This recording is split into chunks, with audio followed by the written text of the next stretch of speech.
వాళ్ళు పోయిపోయినా జీతం ఇచ్చినా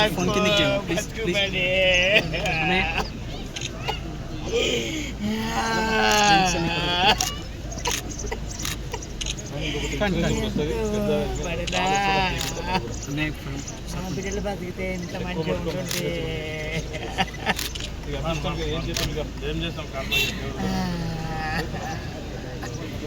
ప్రతి ఒక్క సార్ ఇంతమంది నా బిడ్డలు డ్రెస్సులు వేస్తున్నా సార్ ఇంకేసి పొట్టు కట్టిస్తారు. పెట్టిన బండి పెద్ద పార్టీ ఫోన్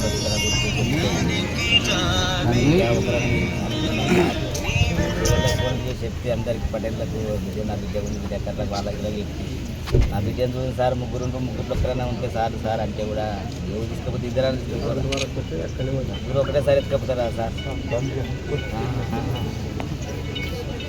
నా బిడ్డ ఇది జీతం కాదు కానీ ఏదో ఆర్థిక శ్రద్ధ. నేను ఒకరోజు కాలం జాబ్ వాళ్ళకి నన్ను దసరా వస్తే కూడా ముట్టని ఎక్కుంటుంది. ఇంత ఇదా సార్ ఇక్కడ అందరు సపోర్ట్ చేసింది పట్టించారు రోజుల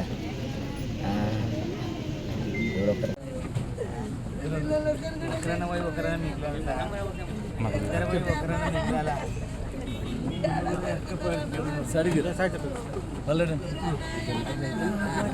మూడు రోజుల కింద ఏదైతే మీర్జాపూర్ కాడ జరిగినటువంటి సంఘటన చాలా దురదృష్టకరం. అలాంటి సంఘటన ఎప్పుడు కూడా జరగొద్దు. ఆ సంఘటనలో తాండూరు నియోజకవర్గ తాండూరు టౌన్ కానివ్వండి, యాలాల్ మండలం కానివ్వండి, కరణ్కోట్ గ్రామస్తులు కానివ్వండి, దాదాపు 12 మంది దాంట్లో నా బస్సులో ప్రయాణం చేస్తుంట్లా యాక్సిడెంట్లో బాధాకరమైనటువంటి సంఘటన జరగడం, ఆ జరిగినటువంటి సంఘటనకు చాలా బాధతో చెప్తా ఉన్నాం. అలాంటి సంఘటన మరి ఎప్పుడు కూడా జరగొద్దు. ఆ సంఘటన జరగడాన్ని గవర్నమెంట్ నుంచి కూడా పొన్నం ప్రభాకర్ గారి నుంచి కూడా ఏ విధంగా సంఘటన జరిగింది అఫీషియల్ ఎంక్వైరీ కూడా స్టార్ట్ చేయడం జరిగింది. మళ్ళీ అలాంటి యాక్సిడెంట్లు కాకుండా నివారించడానికి గౌరవ ముఖ్యమంత్రి గారు కూడా ఆ రోజు నుంచి గంటకు మాట్లాడుకుంటూ మళ్ళీ అలాంటి యాక్సిడెంట్లు కాకుండా మనం నివారించుకోవాలని చెప్పి అధికారులతో సమీక్ష కూడా చేయడం జరిగింది. ఇప్పుడున్నటువంటి పరిస్థితుల్లో మనమందరం కూడా రాజకీయాలకు దూరం పెట్టుకునేది రాజకీయాలు చేసే టైం కాదు.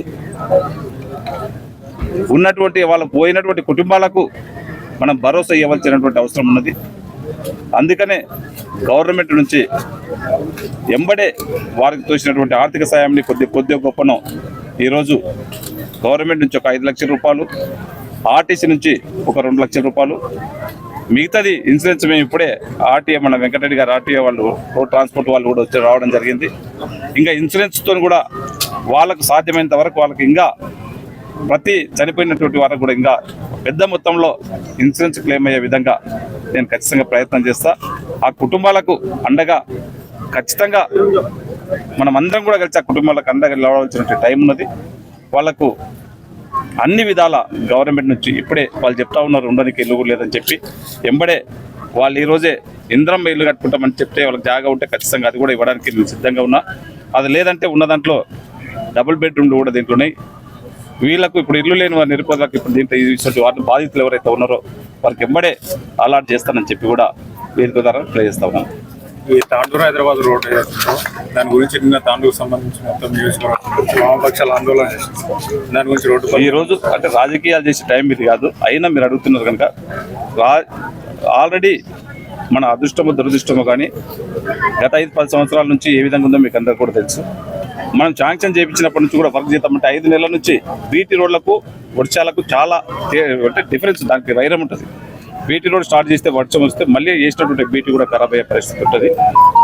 కంటిన్యూ 5 months నుంచి రోజు వర్షం పడి కొద్దిగా రోడ్లు స్టార్ట్ చేయడానికి ఇబ్బందికరంగా అయితే ఉన్నది. అయినా సరే మినిమం ఈ 3 monthsలో తాండూరు వికారాబాద్ రోడ్డు ఖచ్చితంగా మంచి రోడ్డుని చేసే బాధ్యత ఖచ్చితంగా నేను తీసుకుంటూ వార్ ఫుట్టింగ్గా రోజు వాళ్ళతో మాట్లాడుకుంటూ ఒక వాట్సాప్ గ్రూప్ నేను పెట్టుకుంటూ అధికారులను అందరూ కూడా రోడ్లపైనే ఉంచి ఆ రోడ్లు కంప్లీట్ చేపిస్తా ఉన్నాం. ఆ రోడ్లు కంప్లీట్ చేపించే బాధ్యత నేను తీసుకొని ఖచ్చితంగా చేపిస్తానని కూడా గౌరవ ముఖ్యమంత్రి గారు కూడా నిన్న మాట్లాడడం జరిగింది. తను కూడా మీకు ఏ ఇబ్బంది లేకుండా అన్ని రోడ్లని కంప్లీట్ చేస్తామని చెప్పిండ్రు. వారి మాటగా మీకు అందరు కూడా తాండూరు వికారాబాద్ తొందరగానే కంప్లీట్ చేపిస్తాం.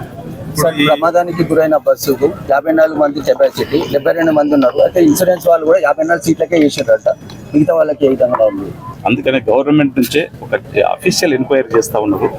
దాంట్లో ఏం జీతము, చనిపోయినటువంటి వారికి ఏం చేయాలా, దెబ్బలాకినటువంటి వారికి ఏం చేయాలా, ఇన్సూరెన్స్ ఏ విధంగా క్లెయిమ్ చేసుకోవాలని చెప్పి ఆ ఎంక్వైరీ రిపోర్ట్లో క్లియర్గా వస్తుంది. దాన్ని బట్టి అధికారులు, గవర్నమెంటు, గౌరవ ముఖ్యమంత్రి గారు, గౌరవ ఆర్టీసీ మినిస్టర్ గారు కూర్చొని ఖచ్చితంగా ప్రతి ఒక్కరికి లాభం జరిగే విధంగా ఎవరికి ఇబ్బంది జరగకుండా చేస్తారు.